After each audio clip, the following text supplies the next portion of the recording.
Welcome back राजमी hotel line ते join किया मारूफ कानूनदान barrister ज़मीन गुमरो साहब मूसा गड आन सर तक वेलकम चूँ पंहिंजे प्रोग्राम में। मेहरबानी, थैंक यू सर फ़ैसिलो तव्हांजे साम्हूं आहे। कलदम रूलिंग करार ॾिनी वई आहे। डिप्टी स्पीकर पंजाब जी कहिड़े तरफ़ वञूं था? मुआशी सियासी बहरान, अञा बहरान मां आइनी वठंदो कानूनी?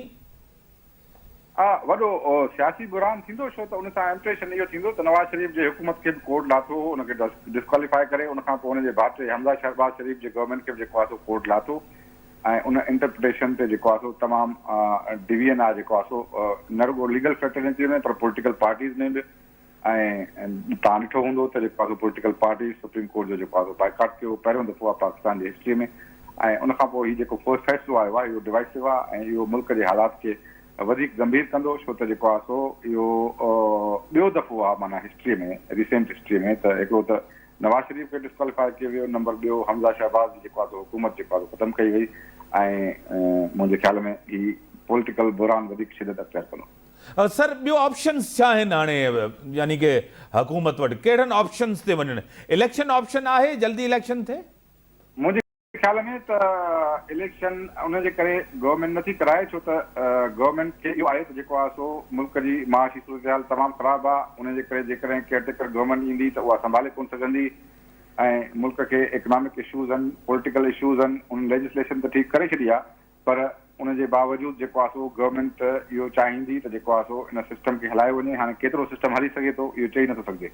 सर इन खां अॻु में बि चयो वियो, जीअं त परवेज़ इलाही बि चयो, फवाद चौधरी बि चयो त थी सघे थो असां पंजाब असेंबली ऐं ख़ैबर पख्तूनख्वा असेंबली खे डिज़ोल्व कयो, उनजो छा असरु पवंदो? ॾिसो, जेकॾहिं पंजाब ऐं ख़ैबर पख्तूनख्वा जी असेंबली खे डिज़ोल्व कंदा त जेको आहे सो उन जूं इलेक्शन्स थींदियूं काई आइन ऐं कानून में त ईअं आहे ऐं ज़रूरी न आहे त फेडरल गवर्नमेंट जेको आहे सो पार्लियामेंट खे डिज़ोल्व करे, पर उन सां वरी पॉलिटिकल जेको आहे सो इशू वधीक जेको आहे सो गंभीर थींदो त ॿियनि सूबनि में इलेक्शन कराई थी वञे ऐं पार्लियामेंट खे नथो टोड़े वञे। पार्लियामेंट खे मुंहिंजे ख्याल में जेको आहे सो इहो किथे सम्झोतो अॻिते हली थींदो, छो त उन सां गॾु जेको आहे सो वॾा ॿिया बि इशूज़ आहिनि जेके हल थियणा आहिनि ऐं उहे इशूज़ हल करण जे सिलसिले में बि मुंहिंजे ख्याल में ॻाल्हियूं थी रहियूं आहिनि। ॿी हिकिड़ी अहम शइ इहा आहे त हिन वक़्तु जेको आहे माहौल वाकई इमरान ख़ान जे हक़ में हो। हाणे नून लीग वरी हिकिड़ो माहौल ठाहींदी, एंटी एस्टेब्लिशमेंट जंहिंजी शुरूआति बि थी चुकी आहे, इमरान ख़ान जी तरफ़ां ख़ामोशी आहे। छा चवंदो एंटी जेको एस्टेब्लिशमेंट आहे उन स्टांस में नून लीग गेन कयो आहे, छा चवंदो? बिल्कुलु जेको आहे सो नवाज़ पंहिंजो मुस्लिम लीग नून चवंदी त नवाज़ शरीफ़ जे हुकूमत खे जेको आहे सो नवाज़ शरीफ़ खे डिस्क्वालीफाई करे उनखे ख़तमु कयो वियो कोर्ट जे तरफ़ां। वरी हाणे हमज़ा शहबाज शरीफ़ खे कमु करणु न ॾिनो वियो, उनजी हुकूमत खे ख़तमु कयो वियो। अॻु में तव्हां ॾिठो हूंदो त मरियम नवाज़ शरीफ़ जी जेका प्रेस कॉन्फ्रेंस थी उन तमामु जेको आहे सो सीरियस एलिगेशन खयां ऐं उन सां जेको आहे सो हू बिल्कुलु जेको आहे सो इन नैरेटिव खे खणी जेको आहे सो एंटी एस्टेब्लिशमेंट नैरेटिव खे ईंदड़ इलेक्शन में वेंदा ऐं उन सां नवाज़ शरीफ़ खे फ़ाइदो पवंदो। सर तव्हांखे पाण ख़बर आहे त ॿ फ़ैसिला, हिकिड़ो त इलेक्शन कमीशन जो उहो ई ख़त जेको आहे इमरान ख़ान लिखियो एज़ अ सरबराह लिखियो, 25 MP डी सीट थिया। हिकिड़ो फ़ैसिलो हे आयो आहे, तारीख़ में कीअं हिनखे यादि रखियो वेंदो? ॾिसो, फ़ैसिलनि ते त ॾिसो क्रिटिसिज़म थींदी आहे। ॾिसो, नवाज़ शरीफ़ जे फ़ैसिले ते बि तमामु घणी क्रिटिसिज़म थी ऐं हिन ते बि जेको आहे तमामु घणी क्रिटिसिज़म थींदी ऐं उनखे जेको आहे पॉलिटिकल पार्टीज़ जेको आहे प्रोसीडिंग्स जो बाइकाट थियो आहे। पाकिस्तान जी तारीख़ में पहिरियों दफ़ो थियो आहे पॉलिटिकल पार्टीज़ जेको आहे कोर्ट जे प्रोसीडिंग जो बाइकाट कोन कयो आहे। त मुंहिंजे ख्याल में हीउ फ़ैसिलो बि डिवाइसिव आहे, नवाज़ शरीफ़ जो फ़ैसिलो बि डिवाइसिव हो ऐं इन ई एजेंडा ते इन ई नैरेटिव खे जेको आहे अपोजिशन खणंदी ऐं पंहिंजो अपोजिशन न पर गवर्नमेंट जेको आहे अलाइड पार्टीज़ खणंदा ऐं उहे इन ई नैरेटिव ते जेको आहे ईंदड़ इलेक्शन में वेंदा त असांखे जेको आहे कमु करणु न ॾिनो वियो, असांजे गवर्नमेंट खे डाथो वियो, असांखे जेको आहे असांखे हथ वधाया विया, इन ई नैरेटिव खे जेको आहे खयो वेंदो। तव्हांखे बि लॻे थो सॉफ्ट मुदाख़लत थी आहे? तव्हांखे बि लॻे थो? आऊं उन खे ईअं न चवंदुसि। ॾिसो, मुल्क में जेको आहे सो मुख़्तलिफ़ माण्हुनि जा ओपिनियन्स आहिनि, मुख़्तलिफ़ माण्हुनि जूं जेको आइडियोलॉजीज़ आहिनि ऐं उनमें जेको आहे सो ज़रूरी न आहे त जेको आहे जजिस बि इन सोसाइटी में रहनि था ऐं उनखे जेको आहे आइडियोलॉजीज़ खे उन जेको आहे सो ओपिनियन्स खे जेको आहे सो ओन कनि था या उन ओपिनियन खे जेको आहे टो कनि था। उन में का पूरे वर्ल्ड में इहो थींदो आहे। हाणे जेकॾहिं कंहिं जजिस जो जेको आहे ओपिनियन हिकिड़ो आहे ठही थो वञे, तव्हां इहो नथा चई सघो त को सॉफ्ट मुदाख़लत आहे या न आहे। उनखे पंहिंजो इहो कोन चवंदुसि, थी सघे थो उन्हनि जो पंहिंजो व्यू हुजे ऐं जेको जजिस जेको आहे मुख़्तलिफ़ मौक़नि ते जेको आहे एक्सप्रेस कंदा रहिया आहिनि त जेको मुनारिफ़िन जे बारे में बेंच जो जेको व्यू आहे उहो उन्हनि जो पंहिंजो व्यू आहे, उहो जेको बि आहे ऐं उन व्यू सां जेको आहे सो काफ़ी पार्टीज़ खे मुख़्तलिफ़ पार्टीज़ के ख़िलाफ़ आहे त इहो जेको फ़ैसिलो अॻु में ॾिनो वियो 63 ते जेका इंटरप्रिटेशन थी वई उहा जेको आहे सो आइन मुताबिक़ न आहे। उन ते बार एसोसिएशन बि एतिराज़ कया, उन रिव्यू पिटीशन दाख़िल कयूं आहिनि। त मुंहिंजे ख़्याल में इहो तव्हां इनखे मां त इनखे इन नज़र सां ॾिसां थो। वरी महिरबानी मोहतरम जनाब बैरिस्टर ज़मीर घुमरो साहब नाज़ी मूंखे टेलीलाइन ते ज्वाइन कियो आहे मोहतरम जनाब सीनियर कानूनदान शहाब ओस्तो साहब। सर तव्हांखे वेलकम चऊं था पंहिंजे प्रोग्राम में। महिरबानी।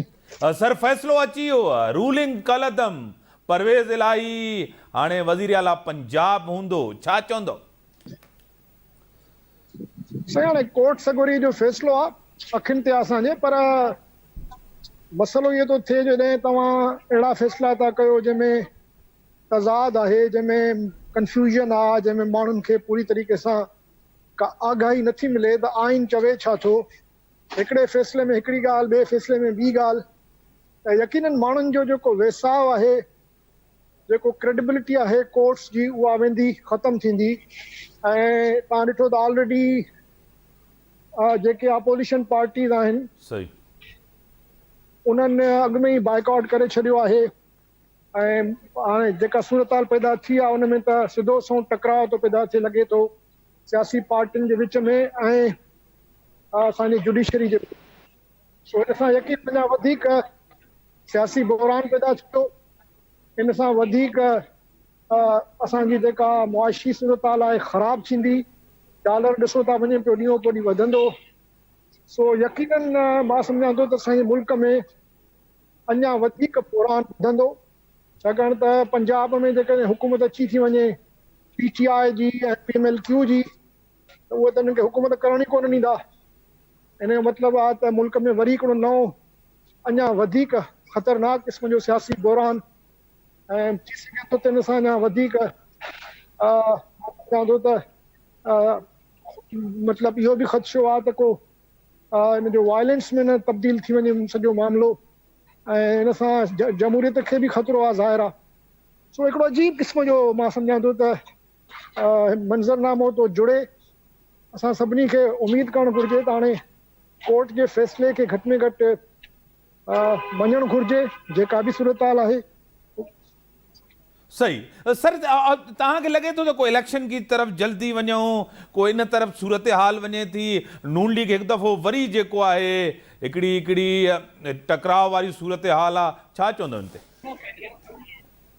ॾिसो नून लीग त हाणे जेको उन्हनि जो ॿिनि टिनि ॾींहंनि खां वठी जेको नैरेटिव आहे उहो त ॾाढो ख़तरनाक थी वियो आहे। नवाज़ शरीफ़ जी बि जेको आहे सो हिन वक़्तु लॻे थो त इहा ई हिकिड़ी हाणे स्ट्रेटजी हूंदी त भई तव्हां जेको आहे सो वरी उहो ई जारियाना रवैयो अख़्तियार कयो, वरी इदारनि ते इस्टेब्लिशमेंट ते तनक़ीद कयो, ऐं इन सां ज़ाहिर आहे महागाई वधंदी।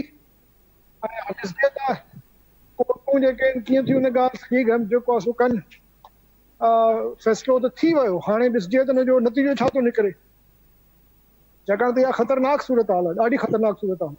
सर वरी महिरबानी तव्हां टाइम ॾिनो। मोहतरम जनाब शहाब ओस्तो साहब सीनियर कानूनदान हुया, असांखे ॿाहिरि हुया, उन्हनि टाइम ॾिनो त हिकिड़ी सूरत हाल तमामु ख़राबु थींदी वञे थी, टकराव जी सूरत हाल आहे ऐं उन सां मैशियत ते अॻे बुरो असरु आहे ऐं इन जो हल को सियासी हल ज़रूरु निकिरणु खपे, पर उन ते कॉन्फिडेंस आवाम जो एतमाद और ॿ फ़ैसिला अचणु त उन्हनि ते हिकिड़ो तर्जीहो उन्हनि जो पंहिंजो हिकिड़ी तनक़ीद हो। इन सां ब्रेक जो टाइम थियो आहे, ब्रेक खां पोइ था अचूं डिस्कशन्स खे अॻिते वधायूं था।